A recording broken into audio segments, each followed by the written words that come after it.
The Utah Utes and Colorado Buffaloes face off this week in a pivotal Big 12 showdown. Can Utah bounce back? Can the Buffs build off their momentum? We're talking about it on today's Locked On Utes and Locked On Buffs crossover.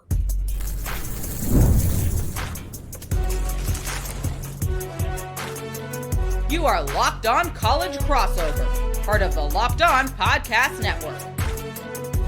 Your team every day. Hello, everyone, and thank you for making Locked On Utes and Locked On Buffs your first listen and view of the day. We are part of the Locked On Podcast Network, available wherever you get your podcasts. Thank you so much to our everydayers. And if you want to become an everydayer, make sure you like and subscribe. Today's episode is brought to you by Game Time. You can download the Game Time app, create an account, and use code Locked On College, all caps and no spaces, for $20 off your first purchase. My name is JT Wistrcill, excited to be joined on today's show by the host of Locked On Buffs, Kevin Borba. Kevin, I think the biggest story going into this game is not Deion Sanders. It's not Kyle Whittingham either. I think it's Devin Dampier's availability. We're still waiting to hear, like, hey, Witt mentioning an injury. You used to cover Utah. Witt mentioning an injury ever is like the biggest thing. So the fact that he was willing to say, like, hey, it's a possibility that Bird Ficklin, Utah's backup, may go this week is a massive story to me. And look, that line right now is Utah 13.5. If that becomes official that Dampier's out, I think it's going to drop. And obviously the Buffs are building on some good momentum. They've been better than the records indicated all years. This one could get interesting, especially if Dampier doesn't play, Kevin. Yeah, as someone who covered and hung around Utah for a year or so, to see or hear Kyle Whittingham talk about an injury, like, I know, not 5 years after the fact, where he's like, you know what, Cam Rising, yeah, he is injured. Like that, as he's after the season or whatever, like that was shocking. And it is, I think, a game-changing injury, honestly, because if you're without Dampier, which Bird Ficklin is how you say his name, is I struggled to say on my show. Bird Ficklin is a very dynamic athlete himself, but I think you said this off air. He has like 9 passing attempts on the year. He does. He's 9 for 9 though. 9 for 9, Kevin. Hey, right? That's good. That's good. But true freshman, first start of his career. He's dynamic as an athlete, but how proven is he as a passer? He's not. And I think with Devin Dampier, there's like a scary element to him because he's a pretty good passer. I think it's the credit for. I think a lot of people hold on to that Texas Tech game where he was just kind of hucking it up hoping for the best at times, but he is a pretty polished passer at times. And so if you're Colorado, you know you're going to have to defend a running quarterback, but you'd much rather face a guy who has 9 more career passing attempts than myself, than Devin Dampier.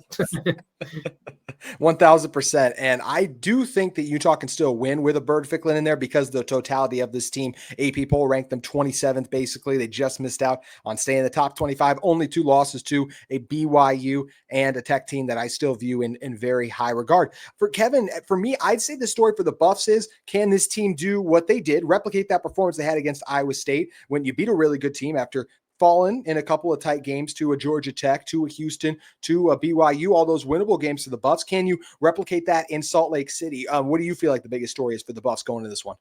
Yeah, I think the at Salt Lake City part is always hard. You guys defend Bryce Eccles. No, I'm just kidding. Bryce Eccles skating quite well. Dare you? How dare I? I know I had to. Shout out to our good friend Chris Lovell. The ghost. No, it's hard to win there, and I think that's always going to remain a constant. And for Colorado, it's a very hostile environment. I'd probably say, I don't want to disrespect anybody's program, but I would probably say it's one of the most hostile environments they're going to play in this year, if not the most hostile environment. Very tough. And we talked about Utah's quarterbacks. I think Colorado's quarterback, Kaden Salter, is like very much the wild card in every game, it feels like, for Colorado, simply because there's weeks like the Iowa State game where he's dealing. Right? There's weeks like that where it's like, okay, he's making plays with his legs. He's decisive when he's throwing. He's hitting the open man. And then there's weeks like the one against TCU where he throws 3 picks, and I think in the first half. And it's like, okay, how reliable is he? Which Kaden Salter are we getting? It reminds me of, this is going to be a deep pull for some people, but Ole Miss used to have a quarterback his name was Bo Wallace. And so the whole thing around Bo Wallace was like good Bo or bad Bo. Like, are you getting the good version or the bad version? And I feel like that's sort of the vibe around Kaden Salter. Now, I do think he sort of figured things out, and I do feel like Colorado's run game is kind of coming along nicely. But yeah, Kaden Salter is the biggest question mark for me, just because he's been all over the place, right? Colorado fans went from wanting him benched for Juju Lewis to all of a sudden they're like, he's back. So who knows?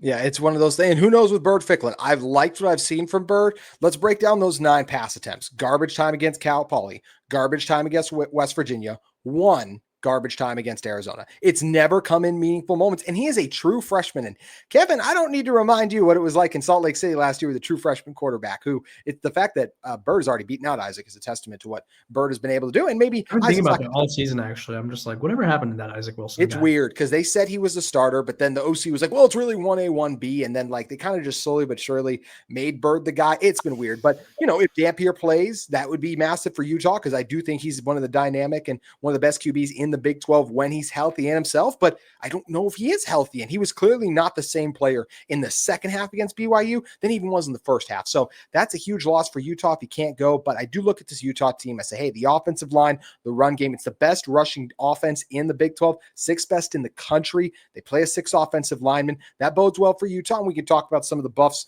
run defense issues in a moment too. But one thing I'm really curious about for this Utah team too, if we were say a defensive story, no Lander Barton in the first half. That's a big loss for this Utah team. He had the targeting call on him the last game. So he is going to have to miss the first half of this one, Kevin. So that'll be a big loss for this Utah team that has struggled tackling. And the Buffs, maybe not Travis Hunter out there on the outside, but some pretty talented pass catchers still. Yeah, they have a lot of good receivers. I think this offense, because of the struggles at quarterback, and I hate to put all the blame on one person, I think it's the play calling and the quarterback. So we'll sort of divvy up the blame there.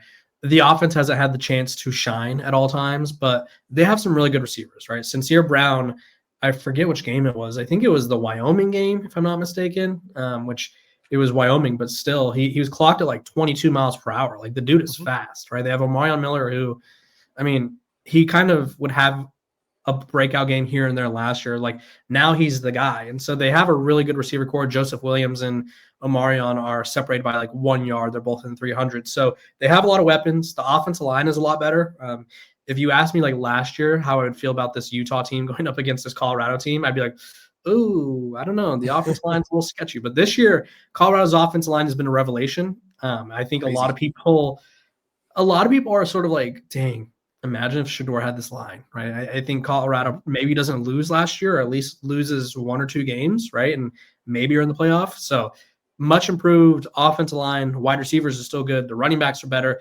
It's just the quarterback, which, I mean, you're replacing the most accurate quarterback in college football history. Career completion. Why?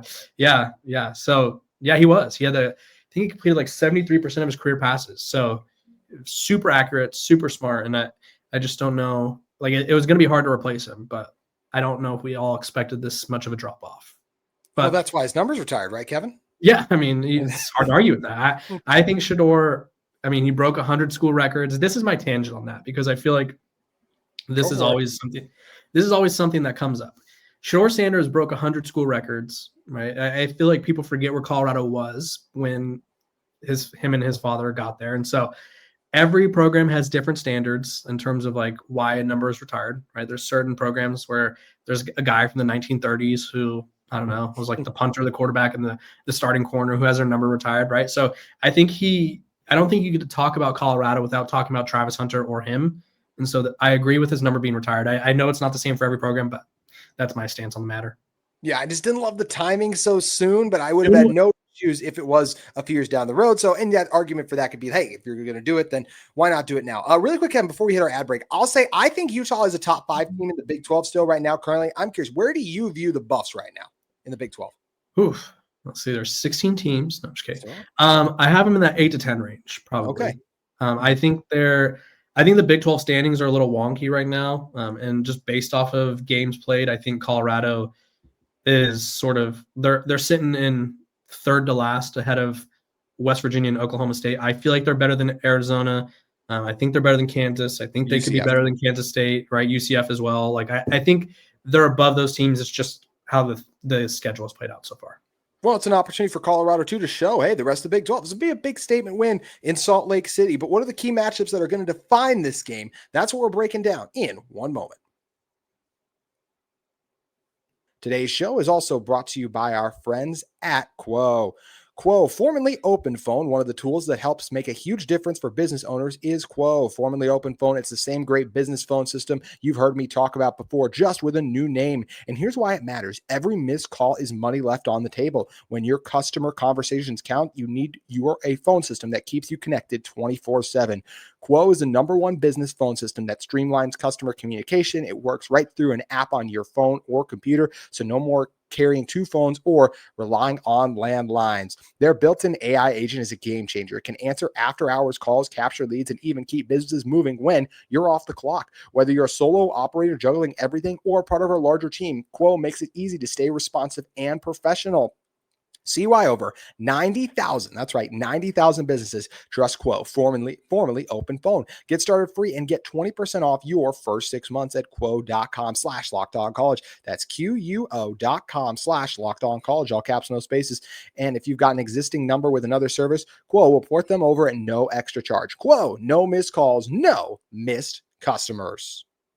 Today's show is brought to you by FanDuel Sportsbook. The NFL season is here, and FanDuel is an offer you don't want to miss. Right now, new customers can bet just $5 and get $300 in bonus bets if yours wins. That's right. Pick up a bet, put down $5, and if it hits, you'll unlock $300 in bonus bets to use across the app. I love FanDuel because it gives you so many different ways to play. You can build parlays, player props, and even follow the live lines during the games. Whether you're a casual fan or love diving into the stats, FanDuel makes the game day experience so much better. So what are you waiting for? Visit FanDuel.com to download the FanDuel app today and get started. There's a great NFL slate coming up and college football around the corner. Utah is going to be a big favorite against a struggling Colorado team, and I feel good about Utah bouncing back. But however you're feeling, make sure you head over to FanDuel Sportsbook today. Kevin Borba of Locked On Buffs back here with JT Wistrcill of Locked On Utes. Key matchups in this game. I think I say this almost every week for Utah, Kevin, but I feel like especially if you have a backup quarterback out there, I want to avoid 3rd and long at all costs if I'm Utah. I really don't want to have to make Bird throw very much in this game in general. I think Utah has to establish the run, and we kind of teased this a little bit earlier. This is the Big 12's best rushing offense against what is right now a bottom 3 Buffs rushing defense. So to me, if it's Utah, it's your key to this one is take advantage of how the seasons have played out so far relating to those numbers. Yeah, I think the weird part about Colorado's rushing defense is they've had good games against running backs. It's the rushing quarterbacks that kill them, right?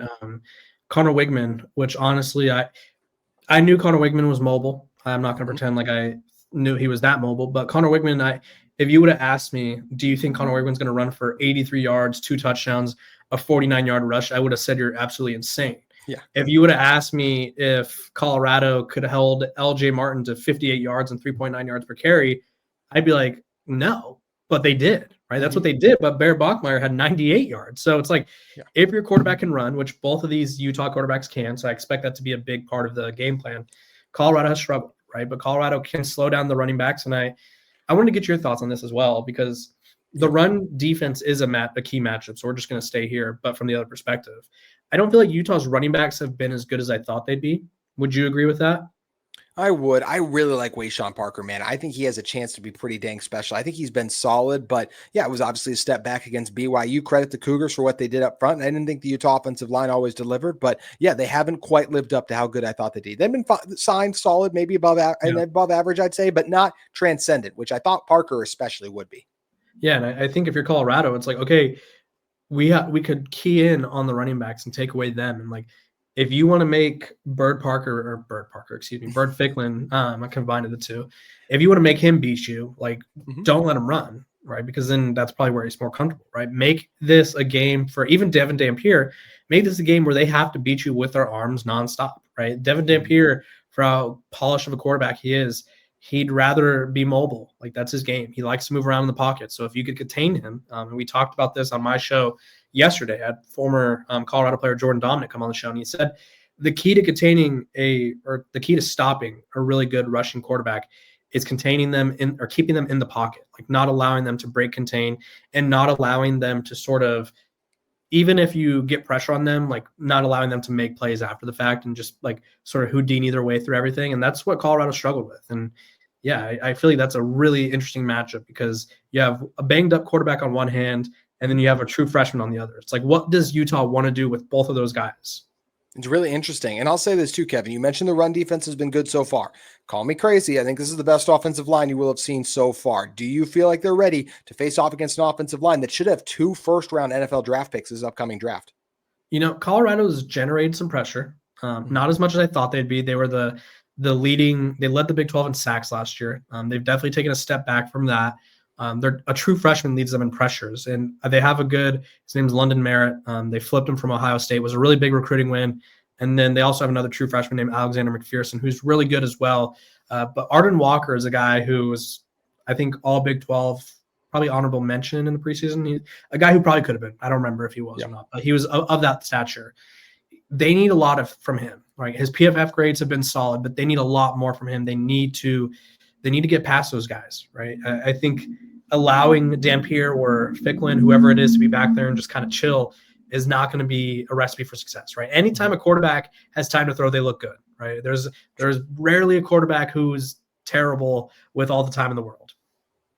Except for one in Utah last year. Anyway, so looking at the other side of this ball in this matchup too. I mean, for Utah defensively, right? I think it is kind of what you talked about, Kevin. You want to force the other Kaden Salters, not the one he's got the 17th best QBR right now. I don't love QBR is not everything to me. That surprised me. But to me, you want that other Kaden Salters. You want a Buffs offense that turns it over a lot. And you saying this Colorado offensive line has improved is a good sign for the Buffs, because I actually think the Utah defensive tackle room has taken a pretty big step back from what they were last year with Keanu Tanavasa, now residing with the team down south. Samalta Pepa went to Washington. DNs are still nice. John Henry Daly, that's a guy with 10 sacks. He is one of the best pass rushers in the country. So how do you feel like this Buffs offense is going to do against what has still been a pretty dang good Utah defense, even if they haven't been maybe as exceptional as we would have hoped? Yeah, I think Colorado's offense line, wide receiver and offensive line, I'm super confident. I'm the most confident in those two position groups on this team. Jordan Seaton, first round pick, and not this year, but the next year. He's really good. If John Daly goes up against Jordan Seaton, it's John Daly, right? John Henry Daly. That's a great matchup. That'd be fun. Yeah, I'm looking forward to that matchup. And if it's great on great, I feel like Jordan Seaton may have the edge. He does not allow pressures. He does not allow sacks. He looks like a pro right now. And to go from a team that Shador Sanders was sacked, I think, 90 times in 2 years, something along those lines. Yeah. Now Colorado's offense line they have the best time to throw in college football. They are a completely revamped unit. They look so much better. So I'm really confident that Colorado could hold, at least in pass protection. It'll be interesting to see if they can establish the run. Really quick, Utah's got a very high pressure win rate, one of the best in the country. So that will be best on best. That's going to be a lot of fun right now. And to your point, that when usually it's best on best, the offensive line does usually win those types of matchups. So that's where it will be interesting to see how Utah can get pressure if they do. Yeah, and I think the other concern, or the main concern for me, is can Colorado establish a run? They're not rushing for 200, 300 yards per game, but they've been a lot better. They're not statistically the worst rushing offense in college football like they were the past 2 years. They have some really good running backs. I think Colorado fans are hopeful that Draylon Miller, who converted from receiver to running back, I think they're hopeful he'll come back. They found in Dallin Hayden is a name that I think a lot of people were expecting a lot from last year. He transferred in from Ohio State, got injured, didn't really play. Even this year, he started the year injured. But the last few weeks, he's been running hard, and he's looked really good. I think he's the de facto number one. And I think they have 3 number one-ish caliber running backs. And so it's just a matter of time before they break out. And it's interesting because this Utah defense, normally Kyle Whittingham defense, Morgan Scalley defense, tackling, strong. This year, no. What is going on? Bear Bachmeier is running for 3rd and 13 touchdowns on him. And Bear's mobile, but like you said, it's just these weird things with this Utah team where it's why are they missing tackles? So that's going to be a really interesting thing against the Buffs. And also, Utah asks a ton of their corners on the outside. They run more man than anyone in the country, and they got beat on some key plays this past weekend too. And I think you guys don't have, to me, a Jordan Tyson, a Chase Roberts, but you have more depth. All 3 of your receivers, I really like these guys. I think that's where the concern comes in for a Utah is, hey, if you can't get home because the Buffs offensive line holds up and Kaden Salters can make those throws and plays, how are your corners going to hold up? And it's a good secondary. It is. But when you ask those guys to hold up in man constantly with very little safety help, that's a dangerous game to play against a quarterback like Salters coming off a very strong performance against Iowa State. Yeah, I didn't know if you were talking about Colorado's secondary there or not, because they're also a secondary that plays a lot of man and has struggled a lot. Oh. Colorado, I think it was 2 games ago. I don't even know where they're at now, but they had like as many penalties as they did all of last year already in terms of like pass interference and stuff like that. But yeah, Colorado's receivers are really good. And I think you said something interesting. It's not like a Chase Roberts or a Jordan Tyson. I think they have that level of talent. I just don't think they've been getting the opportunities, unfortunately. That's comes with the quarterback play. So it's like, get better quarterback play, you can show how good your wide receivers are. And they have Joseph Williams, who's really good as well. They have a good group. And if this Utah team thinks they're just going to press man all the time, like, you're going to learn Sincere Brown's name really quickly. He's 6'5", can run 20 plus miles per hour, and he'll run right by you. And it's all on Kaden Salter to get these guys the ball. It sounds simple and it sounds like really easy. Just get the ball to the playmakers. And like, I'm not pretending that's all you have to do. Just like throw it to them and it's just going to happen. But you get the ball in their hands. Colorado's got some dudes. They do. But Utah does defensively and offensively too. Both these teams gearing up for a massive Big 12 showdown. Who's going to win and what other things stand out about this one? We're going to tell you in one moment. But first, today's show is brought to you by our friends at Mazda. Mazda crafts cars for those who do more than simply move. Mazda delivers confidence with every ride with more IHS Top Safety Pick awards than anyone else as of August 2025. From footwork to breath work, athletes sweat all the details. Mazda brings the same intention how they craft every model. You can really feel the Japanese craftsmanship in every detail, from the metallic accents to available Napa leather upholstery. You can make everyday drives feel like anything but, from smooth handling to intuitive controls. With all-wheel drive standard in every crossover SUV, you can drive with confidence through almost any season. Like our players, we sweat every detail, because when you make every move count, impossible becomes irrelevant. Mazda, move and be moved. You can pick up your Mazda today. Kevin, the Buffs are playing some of their best football of the year after what they did against Iowa State. But there is something just true about this Utah team when they are playing against some of the lesser teams in the Big 12. Is Colorado a lesser team in the Big 12? That's what we're going to find out here. You said you think they're a top 10 team. Let's see how they do in this atmosphere. Because Utah, you look at some of these teams, whether it's Arizona State with an injured Levitt, they beat the crap out of them. You look at what happens to a West Virginia on the road. They beat the crap out of them. I think this Colorado team is a little better than even an ASU, like with ASU Sam Levitt. I'm going to go no, but that team with a backup quarterback. But the question remains, like, do you think this is a Buffs team that's ready to hang in Salt Lake City with Utah? Because we've seen games before. We thought they'd be a little closer. Some of these games in Utah, especially the night ones, they get out of hand fast. They also get weird. Right. Yes, I think we always remember the Pac-12 After Dark. This is a classic Pac-12 After Dark matchup where I just expect some weird things to happen. You guys, I think we talked about it on the squad show, which is releasing on Thursday. You guys are coming off a deflating loss to a rival. Like, it's very heartbreaking, heart-wrenching. It's the 3rd loss in a row, if I'm not mistaken. Thanks for reminding me, Kevin. Yep, you got it, buddy. Sorry. It is. Yeah, I was trying to clarify, but yeah, sorry. I do feel like that sounded like I was rubbing your face. I apologize. No, I was joking. No, you're good. You're good. But no, I think Utah's fragile right now, and Colorado's riding high. Ooh. And when you meet fragility and riding high, I think something spicy can happen. We'll see if it does happen, but Colorado's been close in a lot of games, right? And Iowa State was finally the game that they put it together. They made winning plays, right? They've lost to Georgia Tech by 7 points. They lost to BYU by 3 points. The TCU game, the scoreboard says 14 points, but TCU got a sort of a garbage time touchdown at the end there to make it 14. Like, they've been close. And if they could put it together, I think they could win this game. And the main reason I think they can win this game is Utah's uncertainty at quarterback, right? I think a banged up Devin Dampier, I think he's limited. I don't think Devin Dampier, the passer, could beat Colorado by himself. I think he needs to utilize his legs a lot, and I don't know if he's in condition to do so. I saw a picture of his ankle brace. That thing looks like it's ginormous. It looks like it's about the size of my microphone, like wrapped around his ankle, right? Like, it looks huge. And then Bert Ficklin is a true freshman, and we don't know how good he is or not, right? We've never seen him play meaningful snaps. So I think Colorado could win this one. I absolutely think they can too. It's going to be interesting to see how it happens, and I think we're ready to predict this thing. So I'll say this. I actually don't think Devin Dampier is going to play. Just with the way Kyle Whittingham, he doesn't usually make those types of comments.